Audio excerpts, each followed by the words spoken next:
Yeah. Oh, hey, how we doing, folks? Welcome out to the Fieldhouse. Matt and I are just chatting here.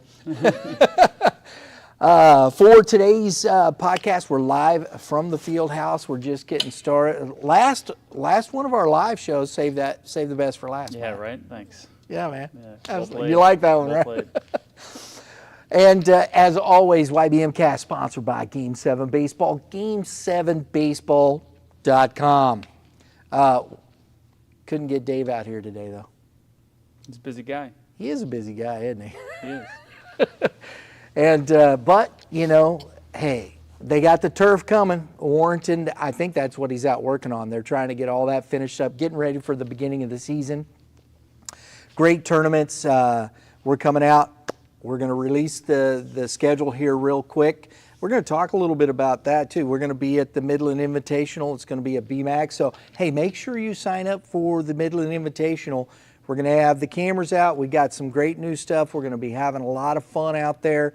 We got, I think you'll enjoy it. As always, though, we'll have our interviews, our trivia. We'll be live streaming the 14th U Championship game. We didn't get to do that last year because the deluge came on that Saturday, remember? Yeah, it downpoured last year. Yeah, man. It was bad. It was really bad. It was water like a everywhere. river going through BMAC. Remember that? Yes. Yeah. Yeah. You could have gone fishing in that thing.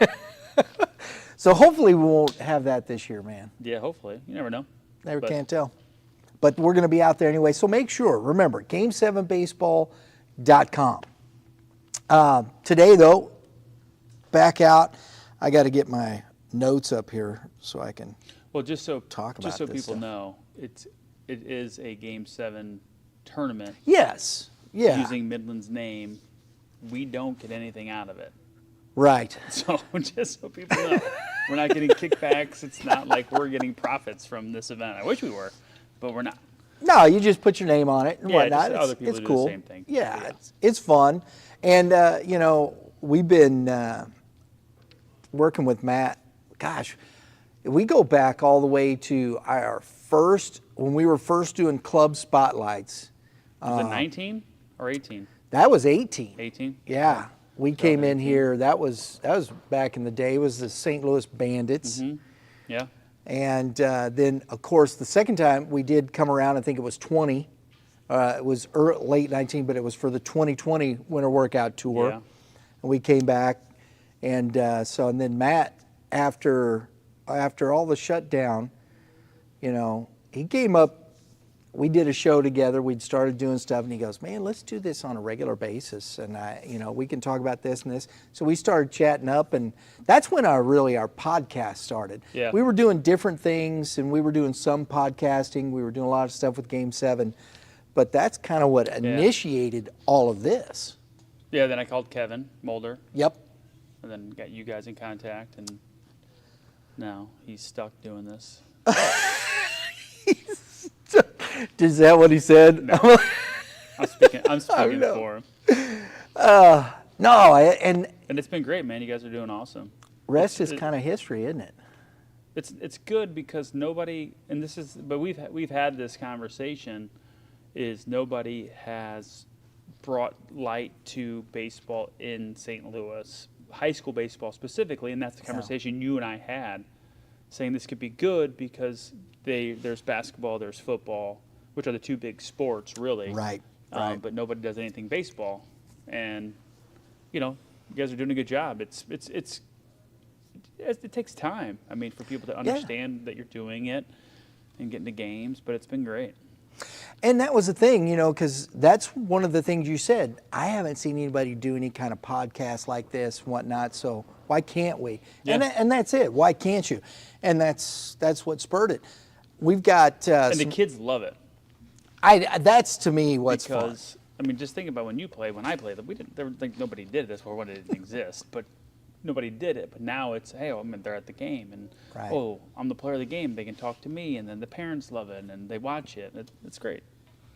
And I like that. And we started doing this, with Game 7. We got one more, Blake Lansbaum. We'll get to that. But we've got our Super 7 Scholarship Award that we're giving out every year working with Game 7. I'm really enjoying that. It gives back a little bit. It adds a little more to it. We've got some stuff as we're moving around. We were in at Midland, Nashville. Nashville. There it Yeah. is. Thank you. The gray hair, man. It's all right. I'm here for you. And those guys are doing a bang-up job down there. Yeah. And really enjoyed the conversations. That's coming up next Monday, right, Drew? Yeah, so that tour stop's coming up next Monday. Talk a little bit about that group down there, though. The Nashville group? Yeah. Good guys. They know what they're doing. They've been around for a while. They've got some really good players. They've got some really good classes. Nashville's a tough market, but Yeah. they've got a pretty good grip on things. They've got a lot of good players. Two classes that stick to mind to me, though, as a class that are really good is their 15s, which are 27s, and their 14s, which are 28s. That's coming through. I don't know enough about the 13s on Gotcha. down to No worries. talk about them. Right. Last year, they had some really good players that played with me on the national team. This year, they've got some really good 26s that are playing on the national team. So there's a ton of kids in that area. And as we discussed off camera, they know what they're doing. Yeah. You know what I mean? Yeah. Yeah. It's, You can a lot tell. of these people don't. And they're older guys, too. It's not handing a 22-year-old kid or a 23-year-old kid out of college and saying, here, take Nashville and run with it. They've already kind of established in the market to begin with.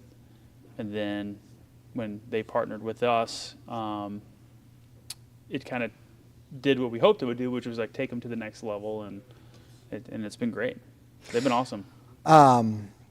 Randy, and I can't remember Randy's last name off top. I liked as we talked about, because he's the coaching director too. Mm-hmm. And I think some of those things, Matt, when you're talking about clubs, you have, as you know, the younger age groups, you got the kids, your boys now, Yeah. right? And I like what I'm seeing in a lot of clubs that's happening is helping the dads Yeah. coach a little bit better, coaching the dad coaches up. That's important, isn't it? It is, and it's something that we've really made an emphasis on here in St. Louis to do, just because some guys that played college ball, pro ball, they still get it, but those guys tend to ask more questions because they want to learn more. Hey, like, what drills did you guys do at this age? Because Right. they all know, okay, well, when they get to 16, 17, 18, like, I'm good. Like, I know what to do. But when they're 9, 10, and 11, am I doing too much? Like, what are some things that you've done? Right. Those guys tend to ask more questions than the guy that didn't play at that level, just because I think one of two things. I think the guy that didn't play at that level is either too embarrassed to ask or thinks they know more than they actually know. Right? Right. It's true. It's true. But Yep. the guy that actually played knows the game and knows, hey, it's okay to ask questions. It's okay to find out what the best drills that other people used, because the people that got to a higher level understand that you can never stop learning. Right. And you're talking about guys that have really good resumes are still asking questions. I mean, we have a guy that comes in here. He just left this past weekend to go to spring training in Arizona, Rafael Ortega. He comes in here. He's with the White Sox now. He's in here 2 days a week. He's nonstop, all winter. They live around here. His son is 7, so he brought his son in. And I asked him, I said, do you want to help coach or do you want to watch? He said, I want to watch because I don't want to coach at all. And I was like, okay, great. Yeah.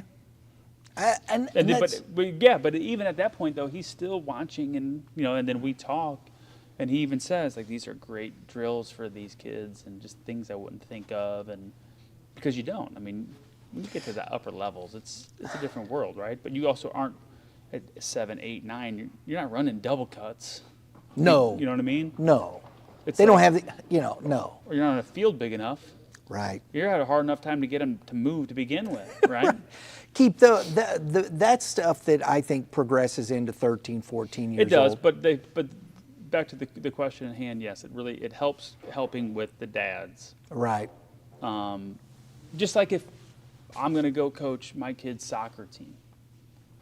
Right. I know enough to get through games, some practices, but I would be willing to ask, hey, what are some of these drills you guys are doing to focus on for these kids that I can implement into the basic knowledge that I know of soccer? You know, it's funny. You mentioned soccer. I grew up playing soccer. I really enjoyed it. And when I was in college, I have nothing else to do. I went to the local AYSO and said, hey, do you guys need coaches? AYSO? Yeah. Amateur Youth Soccer Organization. Okay. AYSO. It's out in the West. Do you know that, Mr. Producer? Nope. It's in the West.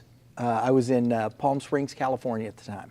Ooh, there you go. Indio, all yeah, that. I know Palm Springs well. Yeah. So I was going to College Desert and Palm Desert. Yeah. And so I, why not?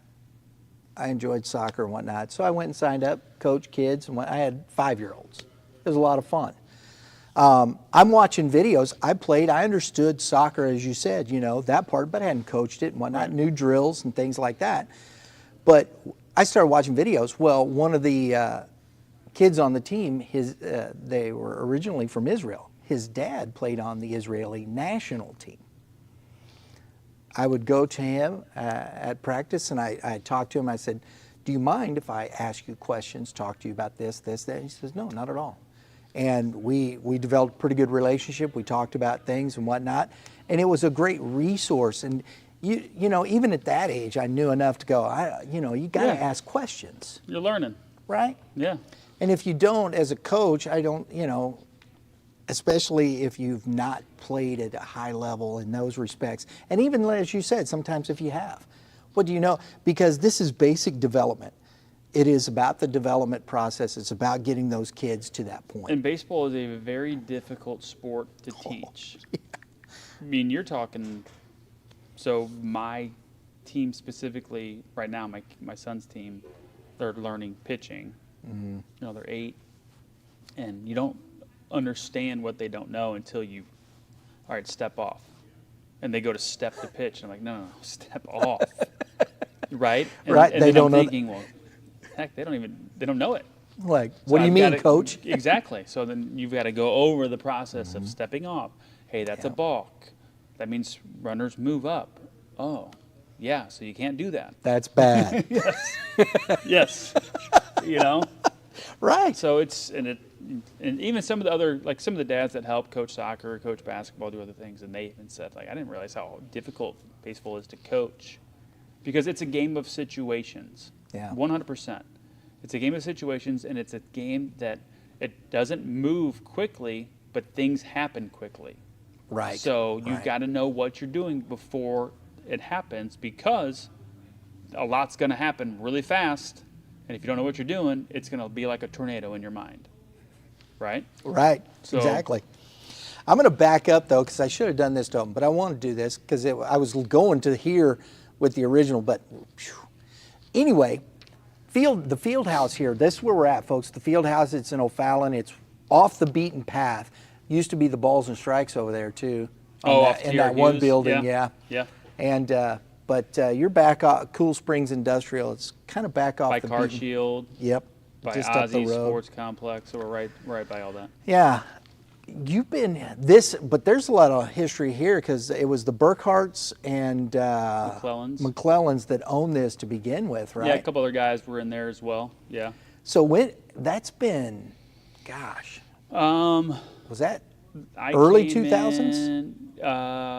Yeah, they were in Hazelwood to start. Uh-huh. And then they moved from Hazelwood to here, and then I came in. God, what was it, 2016? Oh, wow. I think it was. So, yeah. It's been a little while. It has. But they did a great job with everything that they did, and my job was to not ruin it. It's pretty much the same as it was when it was original. The layout, for the most part, is There's like in the back, we redesigned some things in the back. We redesigned some rooms that people can't see obviously, but what they can see here, the design of it is pretty much the same. We've changed the way some of the netting is set up. Some of it retracts now, so you can open it up. There's multiple areas that open up. But I love. I mean, it's 21,000 square feet. So if we can't get done what we needed to get done in here, we have a bigger problem than a facility problem. Right? Yeah. I mean, it's true. You don't. I mean, you got to think when we grew up. I mean, you had a cage. Right. Maybe two. If you had a cage. Yeah. You're hitting against a fence. Whatever, right? So the point was you had to do what we had to do, and I mean this place is great. Right. It's not like when you pull up. I mean, it's in an industrial park, but it's not like when you pull up. It's oh my God, look at the beautiful building, but it's very clean inside. Everything's updated. We got everything you need in here. Yeah. And to me, that's all that matters. You guys, do you still have the weight training and stuff back there? Okay. Yep. We have a weight room back there. P3's in here. So Okay. they're not here today, which is Right. why it's a little quieter at the moment. Brett But Graves. normally- We got to get Brett on the show. I talked to him a little bit. Yeah, so He does a good job. P3 guys are awesome. Yeah. We get the same trainers in here every day. They're not here on Tuesdays. So normally at this time, it's a little more chaotic. Yeah. But we picked a good day to not have a bunch of people running around. But it's going to happen here soon. Well, we do have the pole vaulter. We do have pole vaulting, yes. I think that's cool. Pole vaulter is here. Yeah, working. I think we're one of, I want to say 3 places now in the state of Missouri that have indoor pole vaulting. That's cool, but you got the lane. Yeah, so the pit, the lane, and when they're not here, we use it for other stuff. So when I first came in here years ago, Yeah. and this is back when I was doing lessons, and I'm doing lessons with a kid in one of these cages, right? And, he's taking swings, and he's like, Coach, how was that? I was like, buddy, I'm going to be honest with you. I didn't see one thing because this chick just pole vaulted off of this, over this big beam, and I was just watching that the whole time. I mean, because you got to think about it. Like, if you don't think about these pole vaulters that literally, I mean, their whole body, it's like flying over a wall. Yeah. It's And different seeing it in person than on TV, right? And inside, Yeah. they're running, and and she's just like flying. I was like, this poor kid's just swinging. I was like, dude, My bad. I didn't see one swing, not one. I love it. I love it. But when they get before you leave, when they get going and you watch it, you're like, oh my God. Told you, Mr. Producer is going to get on the pole vaulting before he gets out of here. Man. He shook it and said no. Midland now, you've been in St. Louis. I know a St. Louis Bandits. See, now you got some kids. Yeah, we got some guys gonna going get to rowdy. be swinging the bats. But you became Midland in 21. It's finalized in about the winter, late, Right. End of the winter of 21. Cincinnati, of course. Is everybody knows Headquarters is in Cincinnati. Midland Redskins. They've been around a while. They have a great 1966. program. Yeah. So how is that transition? How have you been able to, bring that thought process into these other places, Matt? Some places are easier than others. Yeah. The first, around Cincinnati, around Ohio, Indiana, Kentucky, that area, it's a lot easier Yeah. to do it there just because they know of Midland, they know the name. Getting into here or getting into Texas, Florida, it takes a couple years for people to understand what it is. Right. And the meaning behind it and the history behind it. And I think when somebody shows up to an event and they are wearing Midland and people ask questions, oh, hey, I played for them. Where are you guys out of? Blah, blah, blah. Right. It changes the perspective, right? I had a full-on hour conversation with Mike Matheny randomly at a restaurant because we got done playing and we're in Midland. He was in town for a Cardinals event and he saw Midland, came up, and him and I just started chatting and talking. And I mean, an hour went by, and you know what I mean. And most of the people thought I knew him personally, and I'd never met the guy personally. Yeah. Some other guys, like big names that have played there, I've met over the years. Sure. So if I saw him, I would know him, but not Mike. And then he carries a little more weight here in town. So Right. it's like things like that happen to people that I think they realize, oh, like this is bigger than I thought. That's cool. I like that. So, And no other club has the history that we have, because you got to think, for Midland, it's, I played for Midland. My dad played for Midland. My kids now play. It's 3 generations. Where that doesn't happen a lot. You know what I mean? no, that doesn't. Ever. So. I want to look at growth in the Southwest. St. Louis, you had the established program and you moved that over, and it's taken a little bit, as you said, but Springfield into Texas. How are those two locations progressing? Good. Springfield is Ryan Fleming, doing a great job. It's a smaller market, but it's a market that's growing a lot. Yeah. It's not a Dallas, it's not a Nashville or a St. Louis. And you have to pull from a lot of different areas in that Springfield area. Yeah, you do. But a lot of kids driving a long way. yeah, but that's what it is, right? Right. So he's doing a great job. Terry down in Texas is awesome. They are Dallas-Fort Worth area. There's so many kids down there, and there's so many good kids down there, and he has a lot of good kids. I mean, our 17U national team that I coached this past summer, I bet 80% of our roster was from Texas. Really? And and this is a team we finished in the Final 4 of the PBR's NPI. We finished in the Final 8 of the World Wood Bat. Oh, wow. So, I mean, we made good runs in massive events. Right. And I want to ask you that. I want to ask you this question because we've had the Puerto Rican kids also helped too. But it's curious to me because we're talking and doing these player spotlights, right? And I'm talking to these kids, and I ask them, "What's the difference between high school and summer ball?" And all of them have the same answer. In high school, of course, we're focused on team. We're, everybody's together to win a championship. We're working that way. And summer baseball, I guess, a lot of guys are out for themselves, just showcasing, it goes out, pumps, whatnot. You're in the middle of that. Your perspective on those things. And do you try to keep that team mentality and winning and things of that nature? for the teams that do well in the summer for like big events, the teams that do well are the teams. They're teams.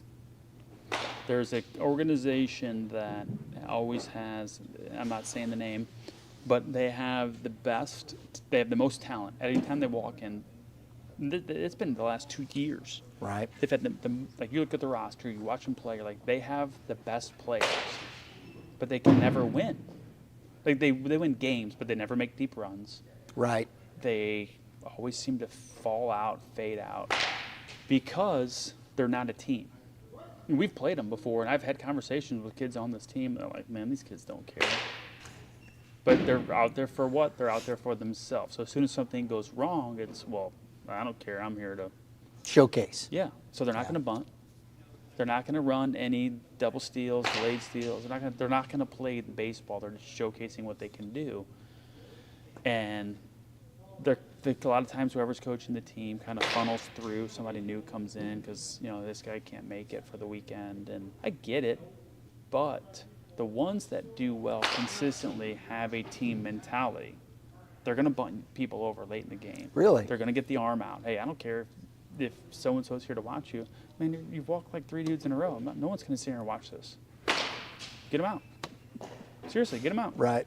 Go walk for somebody else. If you're that upset because you got pulled because you can't throw a strike, go pitch for somebody else and be their problem, not mine.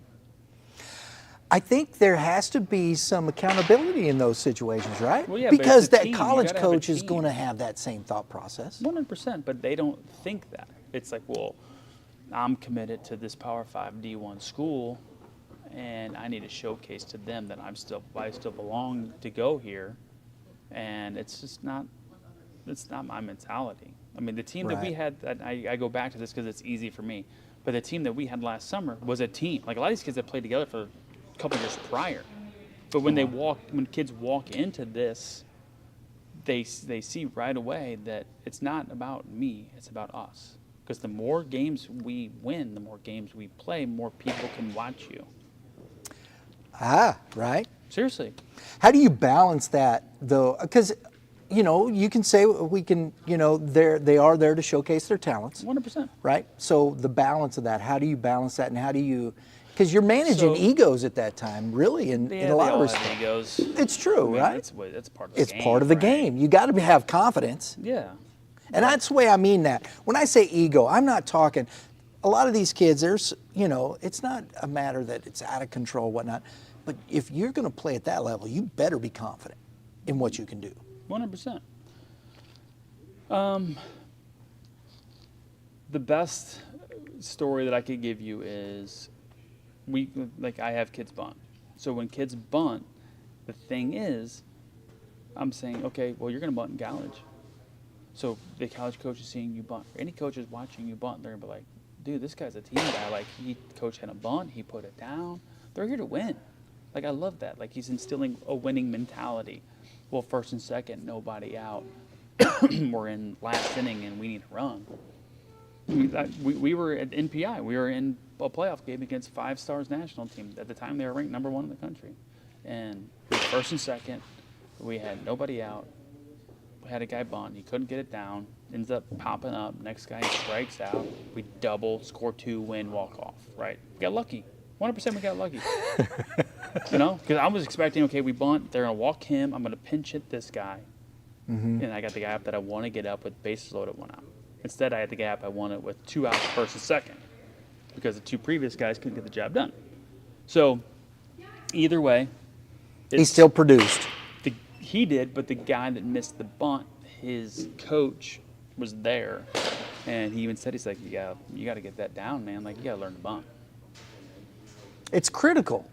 Because you want your kids to play on winning teams, right? Because they get the winning mentality. But at the same time, these kids don't get taught baseball. They don't get taught how to play baseball. You get taught to just go showcase what you can do. Go hit, go throw, go do whatever. Right. Well, I'm 95. Cool. You just hit the freaking parent in the 3rd row. Like, what's that going to do? Right? That's not going to do anything. My exit velo is 105. Cool. Well, this kid's throwing 85 and he's blowing it by you. Right. So unless they're throwing 75, your exit velo means crap. Right. Exactly. You know exactly. What I agree. So 100%. It's baseball. And that's where showcase is great to see numbers, but then how do you translate that to the There's field? nothing like watching a kid play a game. Absolutely, man. You know what I'm saying? I love it. We're going to talk. I want to bring this conversation. We haven't had this conversation in a while, and we're going to have Matt back on the show once we get back toward the season because, he'll have time. Maybe. We'll make time for Brian. I love that mentality. That's team right there. Team mentality. But let's talk a little baseball. GAC. We're in the middle of the heart of the GAC. Who's your top teams? Oh man, Come on, bro. bro. Not into this yet. No, not yet. I'm not ready. It's pretty easy. I mean, we know who's number 1, right? Is it hard? I wish he was sitting right here so we could tell him he's number 1, so he can get mad at us. So when it gets all said and done, He knows it. he does. He can't help it. He This does. year, because when we were at Look at we were the doing the talent. dad coaches clinic. Was he there? He was there with Coach Horn, Okay. Coach Canavan, Coach Timmy Sissel. showed up? Yep. Yeah. It was good. Those guys are good, man. Yeah. And everybody's like, of course you're number 1. It's state or bust every year for them. The talent But right is now, dripping, dude. Just dripping. yeah. I mean, they're the favorite. There are I like to say it when he's around because I don't think people realize how mad he gets when you say it. No, don't tell me that. No, he doesn't get mad in person, but no. afterwards he's like, "Come on, guys, put spotlight on me, pressure on me." You got talk about some of your players that are going to be. What are you seeing high school wise? I know you got some kids around here. We do. We've got some good players. I'd say probably the one that's making the biggest noise right now is CJ Lake out of Oakville. big, strong kid, Yeah. corner infielder, pitcher. He went down to Fort Myers with us as a sophomore in the Yeah. fall, played with 17s and held his own. Got to experience that. I give the kid credit because he puts a lot of work in. He's not you were just good. I mean, he's in the weight room all the time. He's always working on something. I mean, he's a good player, but Yeah. he also works his tail off. I love I mean, that. literally works his tail off, which is great because you can't teach that. It's funny that's the first name you bring up because last week on the show we weren't at the PBR event at the Sports Barn, the big one that the All-State. And man, the name that I just went back and started looking at the stats and all that. I have access to it. And the name, and it's the first thing I said the name that's jumping off to me, he's in the top and everything, was CJ Lake. Yeah. I mean, it was obvious. His name is right there. And Kevin goes, yeah. Yeah. He just, he hit 90 there. He hit 90 the other day. So I'm happy for him because he's a kid that you just know the work he's putting in. You can see it. Yeah. So for him to actually get results from the hard work is awesome. It's awesome to watch. And that's the thing. And Kevin said it was barrels. Oh, Gap- what are you hitting? Yeah, gap to gap, So barrels. we have this conversation / argument all the time. Me, you, and Kevin. It's more than me and Kevin ganging up on you. So it's about the two-way guys to college, right? Right. So they're offering two-way when we know that as soon as this kid shows up, he's going to be like, hey, take 3 swings with the bat. Okay, cool, go with the pitchers. Right, You're not hitting. right. I get it. But he is a legit, He's a don't legit know. too, right? Well, they're gonna probably force him one way or the other, but he's a kid that I don't think they know which route he's gonna go yet. Gotcha. Just because, and we had a kid like that in Cincinnati, McClay Burdett. He's at Ohio State, and I think he was, 90 as a junior, but he was a big, strong kid like CJ. Yeah. Like workoutaholic, always in the gym, getting better. I think he's actually hitting for them now instead of pitching because he's the same situation. I don't really know if he's going to hit, he's going to pitch. We don't know. He's good at both. He's in that conversation. And Oakville's going to be good. They're going to have a solid team. They will. Yeah, we have some other good players that are going to do well if they continue to work. Jameson Forrest is he's got a lot of upside if he works. AJ Flam's got a lot of upside if he continues to work. Our freshman class is good. Morgan's kid, who you know. Yeah. You got a solid team there. He's starting to sprout. Yep. A couple kids have some. Nolan Struckman's got a bright future if he can get into the weight room consistently, put on some weight, tall, good arm. A lot of good athletes at the 27s, 26 as well. They have a lot of good athletes, but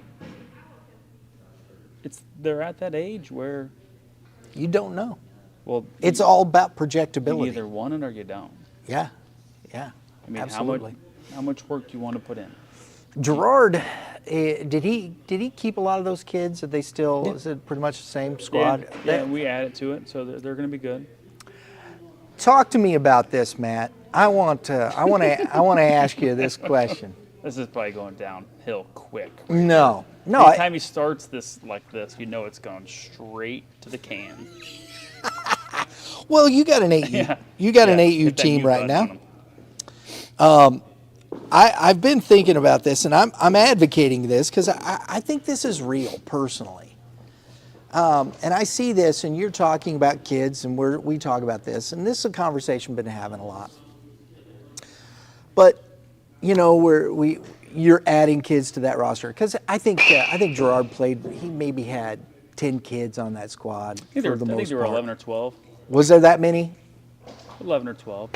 But some, I think 2 left to just do soccer maybe. That makes sense. So. Yeah. But we're seeing this a lot. From 8 up to 12, 13, even 14. You see 10 kids, maybe 11 on a roster. And I understand playing time and I understand these things. But I've talked to a lot of coaches and I've talked to over this winter workout tour, and this is something, and I want parents to understand this. The whole thought process of being in a club, I like club baseball. I think it's great. And I think the opportunities, especially in the Midwest, today is a nice day. You could actually probably gone out and practice. I'm sure the high schools are, well, not yet, but they'll get out on the field. They'll get out today. Yeah. But that's few and far between. Right. You get snow, you get cold, you need a facility. And it's provided, and I think the clubs have given a lot of opportunity that way. Now, there's always positives and negatives to everything. But the one thing that is always interesting to me is the amount. You're not paying to play. You're paying for the development. You're paying for the opportunity for your kid to get better. The playing time should be decided based on how well you play. And I believe that very much. Even if you're paying to be on a team, it still has to come down. We have to change that culture back to competing for position. And I think it starts with maybe adding more kids to some of these youth rosters. So you asked My me opinions, what my opinions are that of Youth Baseball Midwest and mine alone. So it's a double-edged sword. I like bigger rosters personally because I'm used to bigger rosters with older kids, so I can juggle the bigger rosters. But I'm also the type of person where if you're not happy, leave. That's fair. Find something better. That's fair. Right. Like Right. seriously, Find a place that fits you. I get that. No hard feelings either way. Right. I'm not gonna like you more. I'm not gonna like you less. Right. It is I what agree it with is. that. 100%. It's their kid. Make your decision. Just like if my kid's playing a sport and I'm not happy, is my kid happy? That's the other question. That's the important thing. But you also don't want to be the worst kid on a good team stuck in left field playing 2 innings a game. You're not going to get better. I agree with that. So there's a fine line, right? Right. On what to do. I like to carry more because I'm used to carrying more because the older kids, we carry a ton of kids. So we manage it accordingly. The younger ones, you manage it. But it's when people do club sports, they want the organization of a club sport, right? Sure. I agree. Everything's structured. Yep. They want access to facilities. Yeah. They want the things that they're not going to get if they're just going to do it on their own. Oh, I got to find a place. Or we're playing for, the Teal Town Tigers or whatever they're called. I'm just picking a random name. I know. And the guy coaches basketball, coaches the baseball team. Everybody plays. It's great. Blah blah blah. But then the better kids are like, well, we need more. Then the team breaks up. Right. Where club, you almost try to move the kids accordingly. Same with soccer. My kids play soccer. I'm starting to understand soccer pretty well, more than I want to. But soccer is 1,000 times worse than baseball. Really? Oh my God. With, hey, move your kid here, do this, do that. Hey, we should go do all of these things with this top team. Okay, this kid needs to move to this top team. Well, my kid wants to play with these kids. Well, we need them here. Oh, we're not taking you. We're only taking these kids. Well, fine, we're leaving. So these kids leave. I mean, it's a mess. Wow. And it's everywhere, right? It's not just here. It's not just Cincinnati. It's not just the places that I know personally. I mean, it's everywhere. But I don't mind the big rosters. I think having the big rosters helps for arms. Agreed. Right. And they're like, well, how am I going to, all these kids aren't going to play every game. Yeah, no crap. They're not. This kid and this kid are going to split this game.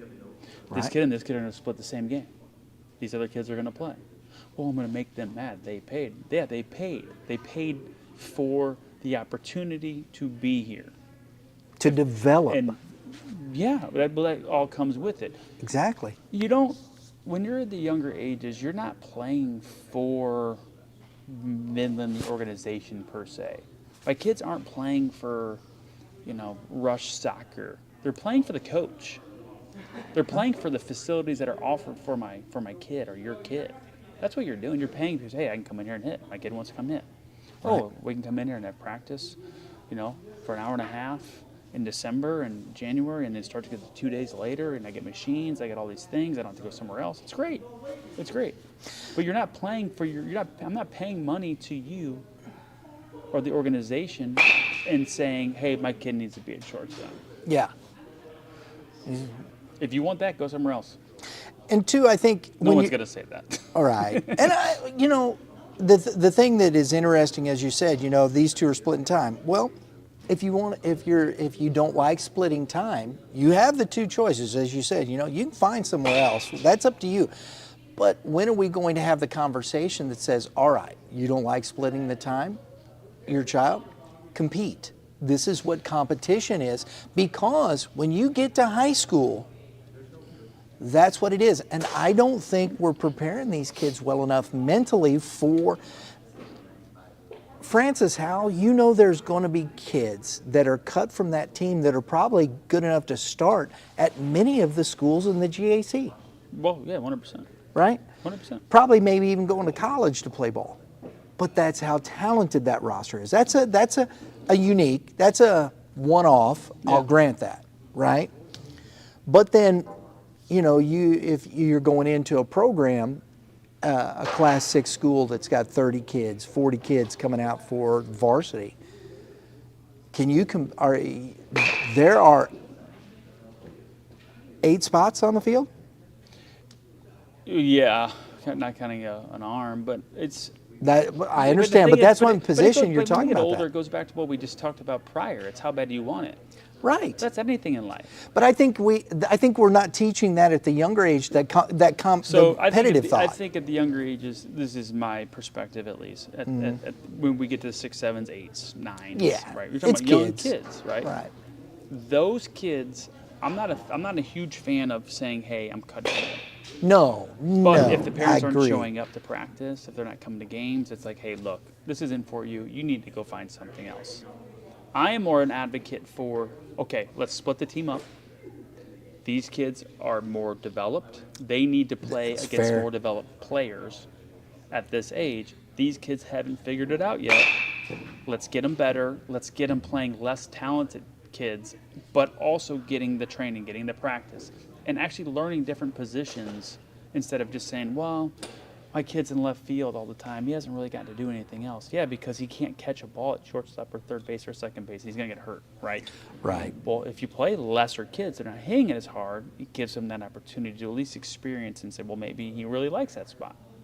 You don't know. But it's hard for parents to grasp that. Well, I want to be on this team because it's the better team. Yeah, but you don't belong there. Right. Yeah. Right. But Not yet, But back if you to my want. point, at soccer, they're very adamant and honest with you about here. You need to be here. You need to be here. I think we need to do that a little bit more in the conversations. And if parents don't accept it, we can't just say, okay, well, come on. No, there has to be that point where, no, this is It it. depends who you are. It depends if whoever the coach is. And I think parents, There's a lot that goes into it. there's a lot of great parents out there, and a lot of great parents that listen and pay attention and understand those things. I'm not saying that there are, and I think the more we do this, the more opportunity there is for these types of things. Because it's just like, and this is a silly example, but it always, I never liked these things. Everybody, you got the 5-year-old out there and oh, that didn't hurt. A kid just gets smoked with a ball. That didn't hurt. Rub it off. Whatnot. First thing I did, with the group of kids, Justin was, his T-ball and stuff. But when you got to the hard ball, Yeah. I grabbed a baseball. We're sitting around. I said, everybody grab here. I start with you, and then feel the ball and pass it to your neighbor. And they all went around. I said, that ball's hard, isn't it? Yeah. I said, it does hurt if it hits you. I said, that's why you have a glove. Because the kid, when he gets hit, starts crying at 8 years old. Most of them do. They start crying because it hurt. And we're standing there telling them, no, that didn't hurt. Yes, it did. So teaching them that the fact that you don't want to get hit, you got to learn how to move out of the way in the batter's box. You've got to learn how to catch the baseball. And that's the goal of the coach, is to get these kids to understand what that is. Don't tell them it didn't hurt. The kid knows it hurt. And then he gets scared in the batter's box because he didn't move or doesn't know how to move because we didn't teach him how to move, how to roll, maybe take it. It's funny right? you're talking about that because we had practice last night, 8-year-old practice last night, and we actually worked on turning Yeah. with tennis balls. We're not old school like you. We didn't throw baseballs at our kids. I didn't throw baseballs at him, dude. I just said, here, feel that. You didn't, no, back in the day, you could. You know, chucking dodgeball. You're like, we don't need to Dodge a wrench. Yeah, that's you, old days. You're like, get on the street, figure it out. Dodge those cars. No, but that's We great. use tennis balls, turn, yeah. I mean, you know, the ball's coming at them, they do this, and they're turning into it like they're going to stop it with their hand. I'm like, no, you're going to get hit in the face. Yeah, and they'll try and catch it with their bare hand and break a finger. Or something. Yeah. It's a natural But it goes reaction. back to what we talked about at the beginning. It's a hard game to teach. It is. Soccer is easy. You can just put them on a field and run around. They burn energy. It's like, hey, go here, go here. They're running nonstop. It's not easy. I get it. But No, it's easier. Space. I agree with you, though. I think baseball is one of the toughest sports there is, period. Just period. It is. You got to be smart to play it.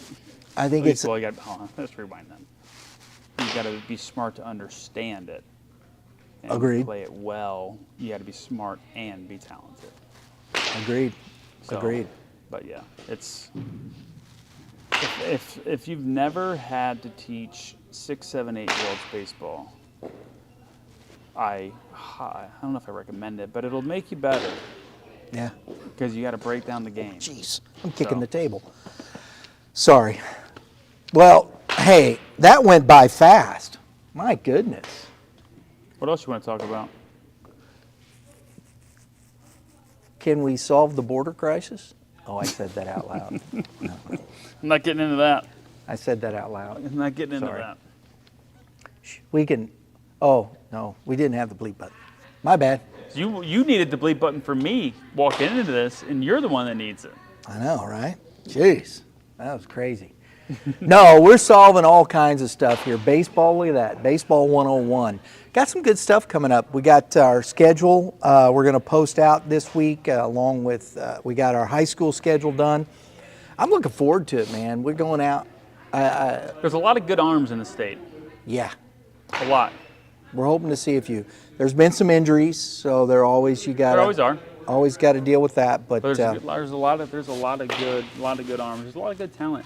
St. Louis puts out a lot of good baseball players. They put a lot of good baseball players, a lot of good soccer players, and a lot of good basketball players. yeah. Well, football too, but those are the three. There's actually a lot of good soccer players that come out here. Yeah. Well, and that's See, my soccer knowledge is getting through the roof. Cole Chambers, kid topped the 2027 list. You know, Is he still playing in soccer though? I don't know. I haven't heard, but I know he's a good one, and I He's think a it's goalie, right? I think yeah, he was like yeah, 2 he's a steps away stud. from like the pro team, wasn't he? Yeah. Yeah, Good for he's- him. That's awesome. We he's got the good. kid at Pattonville that plays on the St. Louis team, right? Yeah, I think so. It's crazy. There's a lot of kids around here that play soccer and play it well, and so that shows you there's a lot of athleticism. Yep. I think because I do think that translates a lot. Right. So no, it's going to be a lot of fun. We got some good baseball coming up. We're going to be traveling around the state. We even going all across the border here. Illinois. Edwardsville versus Ofallon Township. It's a first. Just 2 Illinois teams. We've done Edwardsville once. So is Ofallon Township, how is their talent? They're good from what I understand. I mean, there's a rivalry there. I think they're always kind of behind the 8 ball to Edwardsville. Obviously. But we're going, and I met the coach, and his son over there is with GBA, I think, and we talked to him when we were over there. Nice young man. And it's always funny talking to coaches' kids, man, whatnot. It's always fun. It's interesting. You got to and check out the clip we got rolling. Brandon Ott called out his dad on that one. That was fun. It was hilarious because I was asking him in this player spotlight, give me a baseball memory. You're going into high school. What's your? Brandon goes, I don't remember any of it. I'm like, really? You don't remember anything? And he says, well, I remember the hill at Ellisville. And he said, I remember my dad got kicked out of that game. It was hilarious. He remembers that. You remembered that. His dad sitting on the hill. Right? That's funny. So it's always fun. Matt, as always, buddy. Yes, sir. Thank you. Appreciate it. Check out the Fieldhouse, guys. That's where we're at today. Last of our live shows. Last of our winter workout tour in that fashion, heading out. We got one more stop with PBR. We're invited over. Appreciate Diego Solaris inviting us over for the Illinois side. He's got the preseason ID, so we're going to be over there Saturday, having some fun, talking to some players. Always a good time, so we appreciate it very much. Thanks for tuning in. If you like what we're doing, please, subscribe button is right there. Please do that. Right next to it is the dinger. Chicks dig the long bow. So we do. Still, We get dingers, right? just what Matt said. That gets you all your notifications for upcoming episodes, such as this, and we'll have some more fun doing it. So remember, all pitchers keep throwing strikes, and hitters, Hit them where they ain't. he's still. That's good advice. We'll see y'all next time.